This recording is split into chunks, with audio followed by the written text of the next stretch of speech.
जैसा कि तुम लोग पढ़े हो ज्योग्राफी में, इससे पहले 2 लेसन तक कंप्लीट हो चुका है। अब तुम्हारा जल संसाधन हम लोग को पढ़ना है, तीसरा लेसन ज्योग्राफी में।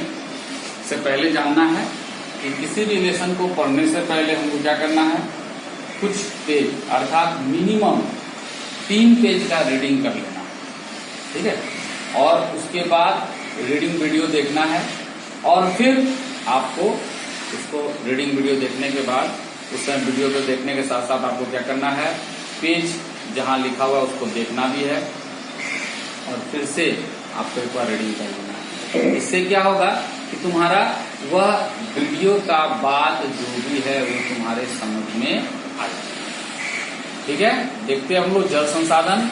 जैसा कि आप जानते हैं कि 3/4 धरातल जल से ढका हुआ है, सही बात है, 3/4 जल से ढका हुआ है, परंतु इसमें प्रयोग में लाने योग्य अलवणीय जल का अनुपात बहुत कम है। अलवणीय जल का अनुपात क्या है, बहुत कम है। यह अलवणीय जल हमें सतही अपवाह और भौम जल स्रोत से प्राप्त होता है। जो अलवणीय जल हमको मिलता है वह कहाँ से मिलता है, तो सतही अपवाह मतलब हमारा सतह पे जो बहने वाला है उससे, या भौम जल यानी भूमि के अंदर जो जल स्रोत है जिसको हम नलकूप द्वारा लेते हैं, जिनका लगातार नवीकरण और पुनर्भरण जलीय चक्र द्वारा होता है। और यह इसका पुनर्भरण या पुनर्चक्रण कैसे होता है, तो जल चक्र के द्वारा। सारा जल जलीय चक्र में गतिशील रहता है, जिससे जल नवीकरण सुनिश्चित होता है। ये जितना भी जल है वह सब क्या है, तो जलीय चक्र में गतिशील होता है, और जल नवीकरण के द्वारा ही यह सुनिश्चित होता है। आपको आश्चर्य हो रहा होगा कि जब पृथ्वी का 3/4 भाग जल से घिरा है और जल एक नवीकरण योग्य संसाधन है, तब भी विश्व के अनेक देशों और क्षेत्रों में जल की कमी कैसे है। ऐसी भविष्यवाणी क्यों की जा रही है कि 2025 में 20 करोड़ लोग जल की नितांत कमी झेलेंगे। मतलब ऐसा कि जब हम लोग का 2/3 मान लो पानी ही पानी है, तो फिर ऐसा भविष्यवाणी क्यों हो रहा है कि 2025 में जो है 20 करोड़ लोग जल के चलते मर जाएंगे। तो ऐसा क्यों है, देखो, जल दुर्लभता और जल संरक्षण एवं प्रबंधन की आवश्यकता। जल की दुर्लभता हमारे पास और जल का संरक्षण और प्रबंधन की आवश्यकता है। जल के विशाल भंडार और इसके नवीकरण योग्य गुणों के होते हुए भी यह सोचना भी मुश्किल है कि हमें जल दुर्लभता का सामना करना पड़ सकता है। आज हम लोग देखेंगे कि हमारा सुबह उठने के साथ रात सोने तक में करीब पानी ही पानी की जरूरत है। हमारा शरीर भी करीब जो है 70% भाग पानी ही पानी है। तो इस तरह से हम लोग कहेंगे कि बिना पानी का जीवित रहना हमारे लिए मुश्किल हो जाएगा, दुर्लभ हो जाएगा। जैसे कि हम जल की कमी की बात करते हैं तो हमें तत्काल ही कम वर्षा वाले क्षेत्रों की सूखाग्रस्त इलाकों का ध्यान हमारे सामने आ जाता है। मानस पटल पर तुरंत राजस्थान के मरुस्थल और जल से भरे मटके संतुलित करती हुई और जल भरने के लिए लंबा रास्ता तय करती हुई पनिहारनियों के चित्र चित्रित हो जाते हैं। कहने का मतलब कि अगर जब भी सूखाग्रस्त बात हमारे सामने आता है तो हमारे दिमाग में वह सभी बात आ जाता है जिसमें पता चलता है कि पानी का कैसे फिर जमाव किया जा सके और पानी को कैसे हम लोग लाते हैं। राजस्थान में जहाँ पानी की बहुत कमी फिगर पिक्चर में दिया हुआ है कि कैसे पनिहारनी लोग जो है पानी लाने के लिए इस तरह कतार में लगे हुए हैं। यह सच है कि वर्षा में वार्षिक और मौसमी परिवर्तन के कारण जल संसाधनों की उपलब्धता में समय और स्थान के अनुसार विभिन्नता है, परंतु अधिकता जल की कमी, इसके अतिशोषण, अत्यधिक प्रयोग और समाज के विभिन्न वर्गों में जल के असमान वितरण के कारण होता है। मतलब यह जो जल संसाधन है उपलब्धता है, फिर भी समय और स्थान के अनुसार विभिन्न, मतलब सब जगह बारिश एक जैसा नहीं है, सब जगह मौसम का अनुकूल तापमान नहीं है, जिसके चलते इसका हमारा सही ढंग का वितरण सब जगह बारिश का नहीं हो पाता है। क्या यह संभव है कि किसी क्षेत्र में प्रचुर मात्रा में जल संसाधन होने के बावजूद भी वहाँ जल की दुर्लभता? बात सही है, कहीं कहीं पे क्या होता है, खूब मात्रा में बारिश होता है फिर भी वहाँ पानी का कमी होता है। हमारे कई शहर इसके उदाहरण है। अतः जल दुर्लभता, अत्यधिक और बढ़ती जनसंख्या और उसके परिणाम स्वरूप जल की बढ़ती मांग और उसके असमान वितरण का परिणाम हो सकता है। यह क्यों होता है? क्योंकि वहाँ बहुत जल्दी मात्रा में, बहुत ज्यादा मात्रा में जनसंख्या बढ़ चुका है। साथ ही साथ घरेलू उपयोग में हम लोग बहुत ज्यादा से ज्यादा मात्रा में जल का उपयोग करने लगे हैं। अनाज का उगाने के लिए जो हमारे पास जो मतलब पानी का स्रोत चाहिए वो भी नहीं मिल पा रहा था। अनाज का उत्पादन बढ़ाने के लिए जल संसाधन का अतिशोषण करके ही सिंचित क्षेत्र बढ़ाया जा सकता है। अगर मान लो कि जहाँ पे सिंचित क्षेत्र बढ़ाना होगा, अर्थात वहाँ सिंचाई के लिए हमको पानी का स्रोत बढ़ाना होगा और शुष्क ऋतु में भी खेती की जा सकती है, तभी हम लोग वहाँ पे जब सूखा मौसम रहेगा तब भी खेती कर सकते हैं। आपने टेलीविजन विज्ञापनों में देखा होगा कि बहुत से किसानों के खेतों पर अपने निजी कुएं, अपना खुद का कुआं है और नलकूपों हैं जिनमें सिंचाई करने के उत्पादन बढ़ा रहे हैं, परंतु आपने सोचा है कि इसका परिणाम क्या हो सकता है? मतलब नीचे का जल का स्तर धीरे धीरे कम होता चला जाएगा। इसके कारण भौम जल स्तर नीचे गिर सकता है और लोगों के लिए जल की उपलब्धता में कमी हो सकती है और लोगों के लिए जो जल का उपलब्धता क्या हो जाएगा? कम हो जाएगा और भोजन सुरक्षा खतरे में पड़ सकता है। भोजन की सुरक्षा क्या हो जाएगा? खतरा। स्वतंत्रता के बाद भारत में तेजी से औद्योगिकरण और शहरीकरण हुआ। सही बात है, जब हमारा देश स्वतंत्र हुआ उस समय हमारे देश में किसी भी प्रकार का उद्योग बहुत ज्यादा तरक्की में नहीं था और जब हमारा देश आजाद हुआ उसके बाद खूब सारा उद्योग बढ़ा और हमारे देश में उस उद्योग के चलते शहरीकरण भी हुआ। विकास के अवसर प्राप्त हुए। आजकल हर जगह बहुराष्ट्रीय कंपनियां बड़े औद्योगिक घरानों के रूप में फैली हुई है। बहुराष्ट्रीय कंपनियां भी आई यहाँ पे। उद्योग की बढ़ती हुई जनसंख्या या संख्या के कारण अलवणीय जल संसाधन पर दबाव बढ़ रहा है। मतलब उद्योगों की बढ़ती हुई संख्या, बहुत सारा उद्योग है, उस उद्योग की संख्या बढ़ने के कारण अलवणीय जल, मतलब जिसमें हम लोग मान लो क्या कहता है पीने लायक जो पानी होता है वह जल संसाधन पर दबाव बढ़ गया। अब वो लोग जो है नीचे से भूमि जल स्तर से पानी ले रहे हैं। उद्योग का अत्यधिक जल के अलावा उनको जलाने के लिए ऊर्जा की भी आवश्यकता होती है और इसकी काफी हद तक पूर्ति जल विद्युत से होती है। वर्तमान समय भारत में कुल विद्युत का लगभग 22% भाग जल विद्युत से प्राप्त होता है। हमारे देश में लगभग हमारे देश का 22% भाग जो है जल विद्युत से प्राप्त होता है। इसके अलावा शहरों की बढ़ती संख्या और जनसंख्या तथा शहरी जीवन शैली के कारण न केवल जल और ऊर्जा की आवश्यकता में बढ़ोतरी हुई है, अपितु इनसे संबंधित समस्याएं और भी गहरी हुई है। यदि आप शहरी आवास समितियों या कॉलोनियों पर नजर डालें तो आप पाएंगे कि उनके अंदर जल पूर्ति के लिए नलकूप स्थापित किए गए हैं।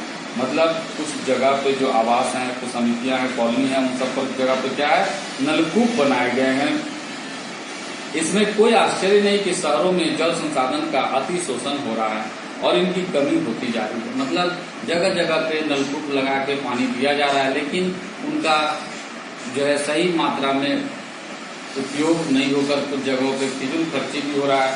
उससे भी इसका क्या हो रहा है, जल संसाधन का जो है कमियां बहुत जगह दिख रहा है।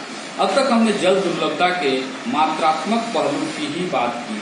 आओ हम ऐसी स्थिति के बारे में विचार करें जहां लोगों की आवश्यकता के लिए काफी जल संसाधन है, परंतु फिर भी इन क्षेत्रों में जल की दुर्लभता है। फिर भी इन जगहों पर क्या है, जल बहुत कम मात्रा है। यह दुर्लभता जल की खराब गुणवत्ता के कारण हो सकती है। मतलब ऐसा भी होता है यहाँ पानी बहुत मात्रा में, लेकिन पानी जो है सही नहीं है, पीने लायक पानी नहीं है।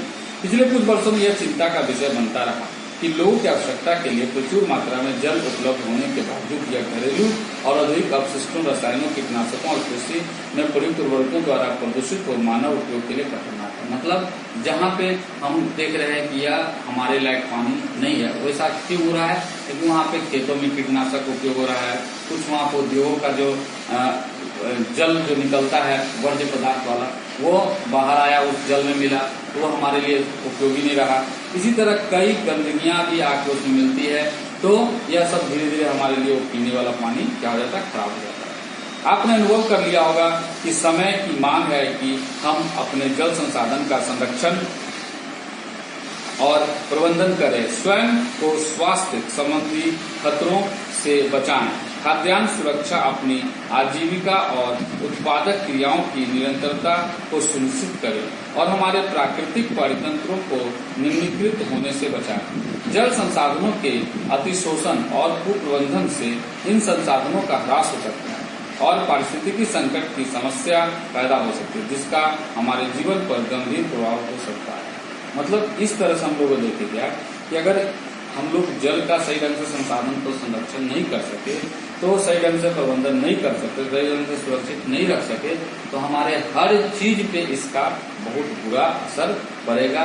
और मानव जीवन और कह सकते हो जितने भी जीवन जिस चीज में, चाहे पेड़ पौधा से लेके तुम्हारा जंतु, मानव जो भी है, सब पर प्रभाव पड़ेगा, यानी पूरे पारिस्थितिकी पर इसका असर पड़ेगा। अब हम लोग पढ़ेंगे बहुउद्देशीय नदी परियोजना और समन्वित जल संसाधन प्रबंधन। हम जल का संरक्षण और प्रबंधन कैसे करें? पुरातत्व वैज्ञानिक और ऐतिहासिक अभिलेख दस्तावेज बताते हैं कि हमने प्राचीन काल से सिंचाई के लिए पत्थरों और मलबे से बांध, जलाशय अथवा झीलों के तटबंध और नहरों जैसे उत्कृष्ट जलीय कृतियां बनाई। मतलब बोल रहा है हम लोग क्या देखते हैं जल का संरक्षण के लिए, तो पुरातत्व वैज्ञानिक और ऐतिहासिक अभिलेख या दस्तावेज के अनुसार हम लोग क्या देखते हैं, हम लोग प्राचीन काल मतलब पुराने समय में ही सिंचाई के लिए पत्थर से या मलबे के बांध से, जलाशय अथवा झील को हम लोग रोक दिए और रोक के वहां से नहर निकाले। तो इस तरह से हम लोग सिंचाई का उपयोग किए। इसमें कोई आश्चर्य नहीं कि हमने यह परिपाटी आधुनिक भारत में भी जारी रखा और आज भी हम लोग यह बात को जारी रखते। और अधिकतर नदियों के बेसिन में बांध बनाए, और अधिकतर कहाँ बनाए?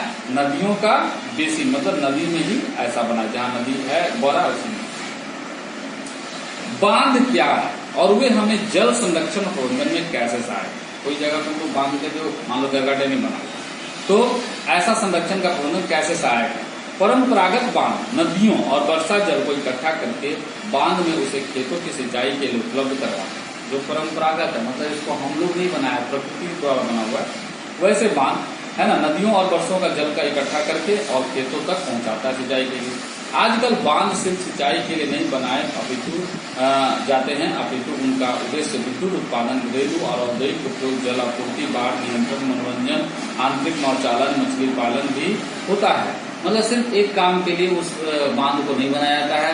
कहीं बांध बनता है तो उससे बिजली भी उत्पन्न होगा, वहाँ नौका विहार भी होगा, लोगों का मनोरंजन का जगह भी होगा, पिकनिक स्पॉट भी होगा, जल आपूर्ति के लिए भी होगा, वहाँ से सफाई करके पानी लोगों के घर तक पहुंचाया जाएगा, है ना, और औद्योगिक उपयोग के लिए भी ये सब चीज के लिए इसमें होता है। ठीक है, मछली पालन भी होता है। इसलिए बांधों का बहुउद्देशीय योजना, इसका मतलब वह एक उद्देश्य नहीं, बहुत सारा उद्देश्य होता है, बहुउद्देशीय परियोजनाओं भी कहा जाता है, जहां एकत्रित जल में अनेकों उपयोग का समन्वय होता है। उदाहरण के तौर पर सतलज ब्यास बेसिन में भाखड़ा नंगल परियोजना जल विद्युत उत्पादन और सिंचाई दोनों के काम में आती है। इसी प्रकार महानदी बेसिन में हीराकुद परियोजना जल संरक्षण, बाढ़ नियंत्रण का समस्या, मतलब कुछ जगह पे बाढ़ से बचाने के लिए हो रहा है, विद्युत भी उत्पन्न हो रहा है, मछली पालन भी हो रहा है और तरह तरह का काम हो रहा है। स्वतंत्रता के बाद शुरू की गई समन्वित जल संसाधन प्रबंधन उपागम पर आधारित बहुउद्देशीय परियोजनाओं को उपनिवेशन काल में बनी बाधाओं को पार करते हुए देश को विकास और समृद्धि के रास्ते पर ले जाने वाले वाहन के रूप में देखा गया। जवाहरलाल नेहरू गर्व से बांधों को आधुनिक भारत के मंदिर कहा करते थे। मतलब हमारे पहले प्रधानमंत्री जवाहरलाल नेहरू जी ने क्या कहते थे, जो बांध बनता था उसको आधुनिक भारत का मंदिर, गर्व से उनका कहना था, मानना था कि इन परियोजनाओं के चलते कृषि और ग्रामीण अर्थव्यवस्था, औद्योगिकरण और नगरीय अर्थव्यवस्था समन्वित रूप से विकास होगा। मतलब ये बांध बनने से क्या होगा भाई, तो हमारा देश का, गांव का जो अर्थव्यवस्था है वो भी सुधरेगा, औद्योगिकरण तो बढ़ेगा ही बढ़ेगा, साथ साथ नगरीय अर्थव्यवस्था पे भी बहुत सारा इसका फायदा होगा। इसके बाद हम लोग अगला दिन का क्लास में पढ़ेंगे, ठीक है, जिससे हमारा क्या है नहीं है उसके बारे में पूरा क्लियर हो जाएगा।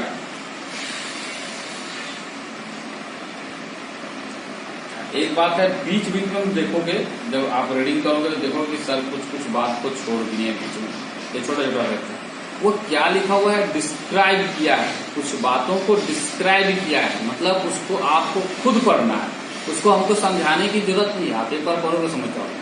ठीक है, तो डिस्क्राइब किया किसी अन्य बात पर उससे जुड़ा हुआ में, तो उसको आपको पढ़ लेने के बाद समझ में आ जाएगा कि यह बात क्या है।